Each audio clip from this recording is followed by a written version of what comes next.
السلام عليكم ورحمة الله وبركاته. مرحبا بكم مشاهدينا في قناة بيان سبورت. وفي هذا الفيديو الجديد أولا أدعوكم للاشتراك في القناة والضغط على زر الجرس لتصلكم جميع فيديوهاتنا.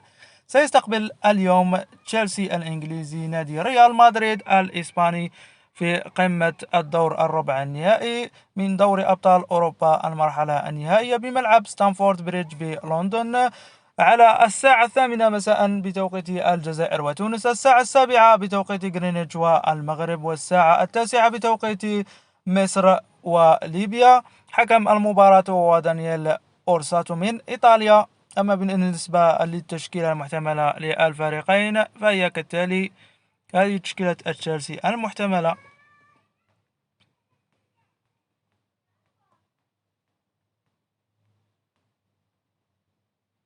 أما بالنسبة لريال مدريد فهذه هي التشكيلة المحتملة.